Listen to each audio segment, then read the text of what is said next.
Olá, graça e paz da parte de Deus. Nós vamos trazer um pequeno estudo, não vou dizer estudo, é um pequeno devocional, baseado num texto que se encontra no livro de Gênesis. Nós vamos ler então Gênesis, capítulo 12, apenas 2 versículos, para nós. E o título dessa mensagem, eu vou rotular aqui essa mensagem de A Tenda e o Altar. Gênesis capítulo 12, apenas o versículo 1 e o 8. Ora, o Senhor disse a Abraão: sai-te da tua terra e da tua parentela e da casa de teu pai para a terra que eu te mostrarei. Versículo 8. E moveu-se dali para a montanha, a banda do oriente de Betel, e armou a sua tenda, tendo Betel ao ocidente e Ai ao oriente. E edificou ali um altar ao Senhor e invocou o nome do Senhor. Veja, irmãos, que Deus, quando chamou Abraão em Ur dos Caldeus, ele emite uma ordenança para Abraão, mas vamos decompor essa ordenança em 4 itens. Então, Deus se dirigiu a Abraão e ele lançou 4 comandos. Ora, o Senhor disse a Abraão, no primeiro versículo: sai-te da tua terra.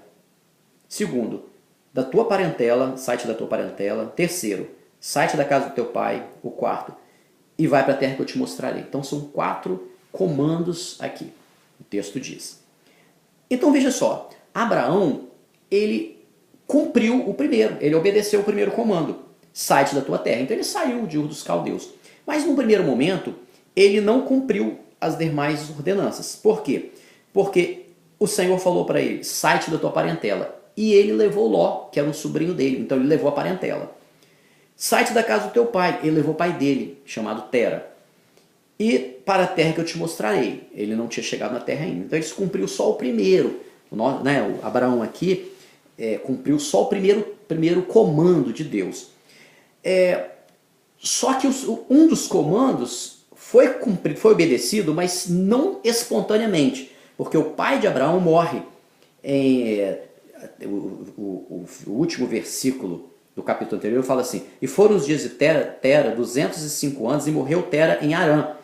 E na jornada de Ur dos Caldeus até a terra que Deus havia prometido, Abraão passou por Harã. E em Harã, às vezes não temos uma cronologia precisa. Às vezes um texto está antes do outro e tal. Então a Bíblia, ela traz o projeto de Deus para a salvação do homem. Ela não se preocupa muito com cronologia. Tanto que você vai pegar texto mais adiante na Bíblia que são textos cronologicamente anterior. Então vamos lá. Ele cumpre, por força da circunstância, este outro comando: sai-te da casa do teu pai, porque o pai dele morre. E no versículo 8 nós vemos também que ele se separou de Ló, o seu sobrinho. Então ele cumpriu aquilo que Deus havia dito. E aí faltou o último comando, que era ir para a terra que eu te mostrarei. Até aqui tudo bem, é apenas um relato, um preâmbulo, um introito, uma introdução para nós. Eu quero focalizar mais, enfatizar mais o versículo 8. E moveu-se dali para a montanha, a banda do oriente de Betel, e armou a sua tenda. Então, eu gostaria de frisar essas 2 expressões. Abraão armou a tenda e edificou o altar. Veja só, quando nós acompanhamos a jornada, o percurso abraâmico, o percurso de Abraão, nós vamos ver que 2 elementos sempre seguiam Abraão. A tenda e o altar. A tenda e o altar. Ora a tenda, ora o altar. Mas havia uma grande diferença. Porque a tenda sinalizava para Abraão, lembrava a Abraão, a tenda, que ele era humano, que ele tinha seus projetos. A tenda, tanto que o versículo fala assim: e armou a sua tenda. Veja só, existe um pronome possessivo. A tenda era de quem? De Abraão, era a sua tenda. Mas quando fala de altar, não fala que o altar é de Abraão, fala assim: invocou o nome, edificou ali um altar e invocou o nome do Senhor. Então o altar não era de Abraão, o altar era de Deus. Querendo com isso dizer que, lembrando Abraão, que ele era um servo de Deus, que ele era humano, que ele vivia aqui, mas ele era um cidadão dos céus. Então ele tinha uma pátria terrena, efêmera, passageira aqui na terra, mas ele tinha também uma pátria eterna. E é muito curioso porque quando ele fala de tenda, o texto fala de tenda, ele usa o verbo armar. Então tenda foi armada. Todo lugar que Abraão passava nas suas peregrinações, ele armava a sua tenda. Só que o verbo armar admite o contrário, desarmar. Então Abraão armava a tenda e desarmava. Aí andava mais um pouco, parava, armava a sua tenda e desarmava. Mas o altar, edificar o altar, não existe o verbo desedificar. Porque se você tentar desedificar, você vai cair no verbo destruir. Não existe desedificar. Uma vez edificado, está edificado. Então, quando você queria seguir Abraão, vamos imaginar que nós vamos seguir Abraão naquelas bandas veterotestamentárias, lá nos escombros do passado, lá nas areias do tempo. Vamos aportar nas areias do tempo, lá nos tempos do Antigo Testamento. Quando nós seguimos Abraão, o que nós vimos? Nós não víamos a tenda de Abraão, porque ele armava e desarmava. Ficavam apenas vestígios.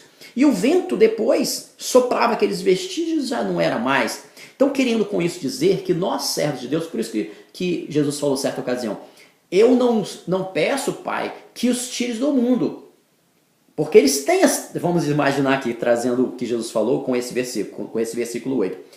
Eu não peço, Pai, que os tires do mundo, porque aqui eles armam as tendas, mas eu peço que os livres do mal. Então, aquele que crê em mim, ainda que esteja morto, viverá. Viverá onde? Eternamente, numa mansão celestial. Então, nós estamos vendo aqui que dois elementos que acompanhavam Abraão, nós veremos aqui que havia a tenda.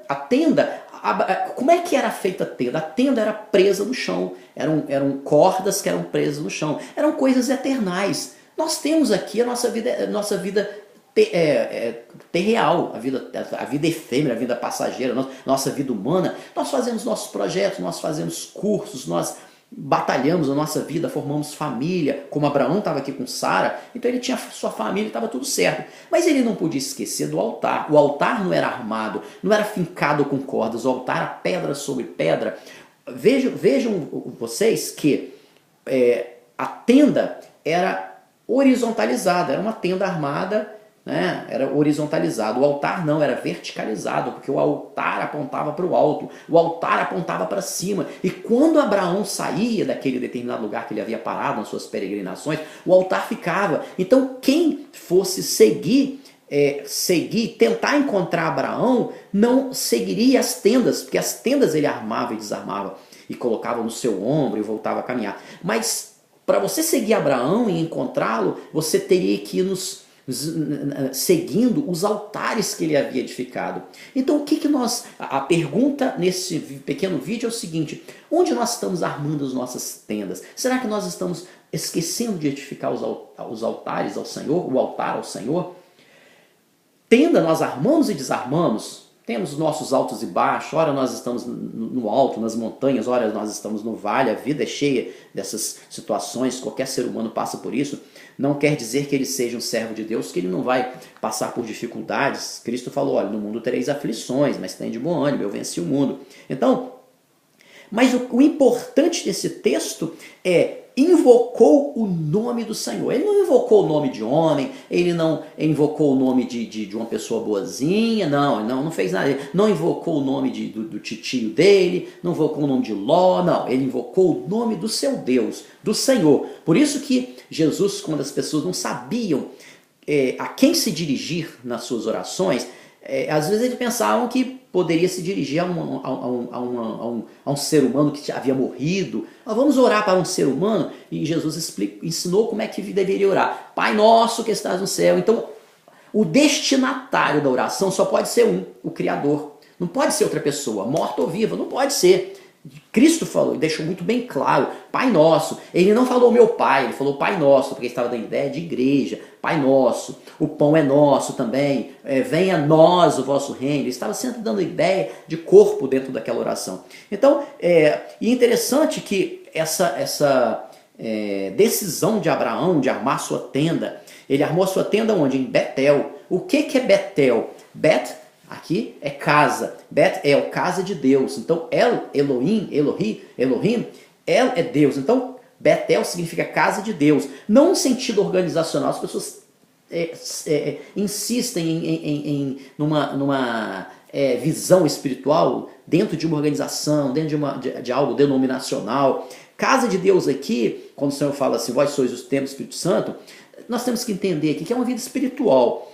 Então ele foi à montanha, bando do Oriente, e armou a sua tenda, tendo Betel ao ocidente, ou seja, ele montou a sua tenda, as suas coisas, naquilo que é espiritual, naquilo que Deus havia programado para ele. Então até as tendas que Abraão montava era dentro das Sagradas Escrituras, dentro daquilo que o Senhor queria para ele. Ele não fugia disso, ele procurava ter uma vida de constante oração, de busca a Deus. Nós não podemos deixar esses meios de santificação, que as pessoas se confundem com meio de graça, esses meios de santificação, a oração, o jejum, a busca à palavra de Deus, os estudos da palavra de Deus, tudo isso faz parte desse, eu vou usar uma palavra aqui, meio popular, faz parte de um pacote de santificação, que são meios de santificação para nós chegarmos ao Senhor. E edificou ali um altar ao Senhor e invocou o nome do Senhor. Que nós possamos ter como reflexão este texto,